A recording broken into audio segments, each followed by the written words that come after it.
যেভাবে বাংলাদেশের হিন্দু নিধন হচ্ছে, উনি একটা ডাক দিয়েছেন, কোনো ভিসা এলাউ করা যাবে না, কোনো আমরা মুসলিমদেরকে কোনো ট্রিটমেন্টের জন্য করাচি রাওয়ালপিন্ডি যেতে হবে। বাংলাদেশের যারা ইউনুস সরকার আছেন, তিনি শান্তি নোবেল পুরস্কার পেয়েছেন, আবার অশান্তি নোবেল পুরস্কার ওনাকে দেওয়া উচিত আমার মনে হচ্ছে। ভারতবর্ষ শুধু নয়, সারা পৃথিবীর মানুষ তাকিয়ে আছে কি ইউনাইটেড নেশন কি করবে, ভারতবর্ষের সরকার মোদিজি কি করবেন। আজকে বাংলাদেশের সনাতনী সমাজের পাশে থেকে যেরকম মুক্তি বাহিনী যুদ্ধ করেছিল, সেরকম একটা যুদ্ধ জন্য তৈরি হতে হবে বাংলাদেশকে, নালে কিন্তু বাংলাদেশে হিন্দুকে বাঁচানো যাবে না। সরকার ইউনুস সরকার এখন গভর্নমেন্ট নেই, জামাতে ইসলামী যারা আছে, যারা ওই ছেলে পাজামার বাবার জামা পরে, তো এই স্লোগান নিয়ে ওরা পৃথিবীতে কট্টরপন্থী যে জামাতে ইসলামী যারা আছেন, তারা পৃথিবীতে অন্য ধর্ম যাতে শেষ হয়ে যায় তার জন্য সব রকম পরিকল্পনা। बांग्लादेश में होने वाले बदअमनी के सूरत हाल पर रियासती हुकूमत के किरदार की मजम्मत करते हुए आज पेट्रोपाल बॉर्डर पर एहतजाज करने से पहले रवाना के दौरान बैरकपुर के साबिक MP अर्जुन सिंह का बड़ा बयान। मगरबी बंगाल के हिंदू भाइयों के दिलों में मुसलमानों के खिलाफ नफरत फैलाने वाली अर्जुन सिंह का भड़कावी बयान। आइए सुनते हैं उन्होंने क्या कहा।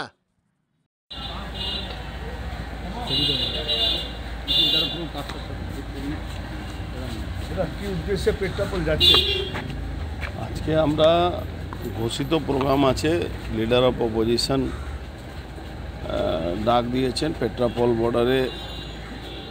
যেভাবে বাংলাদেশের হিন্দু নিধন হচ্ছে, উনি একটা ডাক দিয়েছেন, কোনো ভিসা এলাউ করা যাবে না, কোনো আমরা মুসলিমদেরকে কোনো ট্রিটমেন্টের জন্য করাচি রাওয়ালপিন্ডি যেতে হবে। এখান থেকে যে জিনিসগুলো যায় বাংলাদেশে সেটা বন্ধ করতে হবে। তার পরিপ্রেক্ষিতে এই আন্দোলন। আমি আশা করব বাংলাদেশের যারা ইউনুস সরকার আছেন, তিনি শান্তি নোবেল পুরস্কার পেয়েছেন, আবার অশান্তি নোবেল পুরস্কার ওনাকে দেওয়া উচিত আমার মনে হচ্ছে। ভারতবর্ষ শুধু নয়, সারা পৃথিবীর মানুষ তাকিয়ে আছে কি ইউনাইটেড নেশন কি করবে, ভারতবর্ষের সরকার মোদিজি কি করবেন। কেন যেভাবে হিন্দু নিধন হচ্ছে, হিন্দুদের বাঁচার আর কোনো জায়গা নেই, নিজে বাঁচতে গেলে লড়তে হবে।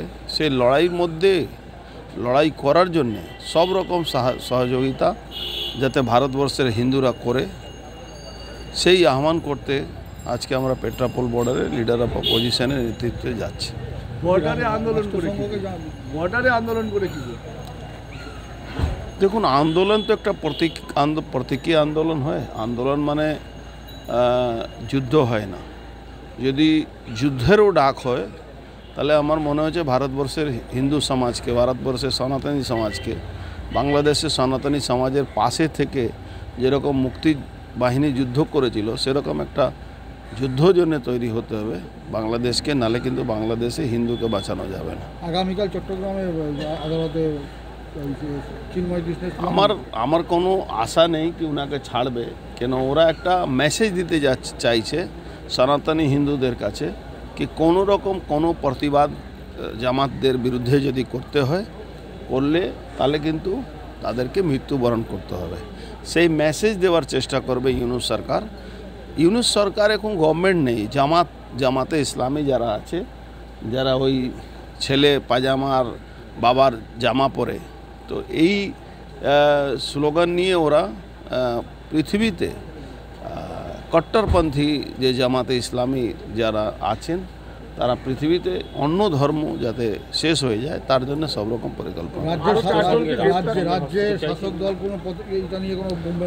রাজ্যে শাসক দলের তো ঘৃণা হয় এখনও। বাংলার সনাতন হিন্দুরা কি করে রাজ্য সরকারের সঙ্গে আছে, যার একজন দায়িত্বপূর্ণ MP কল্যাণ ব্যানার্জি, তিনি সব রকম কোর্টে মামলাও করেন। তিনি কালকে দুদিন আগে বলেছেন कि 25 জন নামাজ পড়লে রাস্তা সেই রাস্তা নাকি মুসলমানদের ওয়াকফ বোর্ডে হয়ে যাবে। একটা মূর্খ, লেখাপড়া মূর্খ যদি যাকে বলা যায়, একজন যারা ইসলাম ধর্মকে জানে না, ইসলাম ধর্মে স্পষ্ট বলা আছে कि যদি সম্পত্তি না কেনা হয় সেটাও সম্পত্তি, যে কোনো মন্দির, কোনো মসজিদ, কোনো কিছু নির্মাণ হবে না। সেখানে উনি 25 জন রাস্তায় নামাজ পড়লে সে উনি একে মুসলমানদেরকে দিয়ে দেবেন, ওয়াকফ বোর্ডকে দিয়ে দেবেন। তাহলে প্রথমে মমতা ব্যানার্জিকে ঘোষণা করতে হবে कि रेड रोड के মমতা ব্যানার্জি মুসলমানদের ওয়াকফ করলেন। রেড রোড যেখানে উনি নিজেও নামাজ পড়তে যান, ঈদ বকরিদে উনিও নামাজ পড়তে যান। আমাদের এলাকায় টিটাগড়ে মমতা ব্যানার্জি নিজেও নামাজ পড়তে যান, তাহলে ওটা ওয়াকফ বোর্ডকে দিয়ে দিলেই হলো। আমাদের টিটাগড়ে বিটি রোডকে রাস্তার উপরে বসে ঈদ বকরিদে নামাজ পড়া হয়, সেখানে ওয়াকফ বোর্ডকে দিয়ে দিলেই হবে।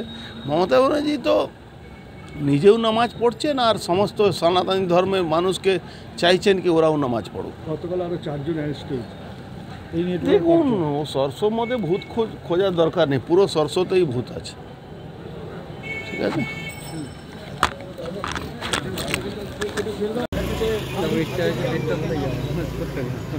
21 से 6 तारीख 16 से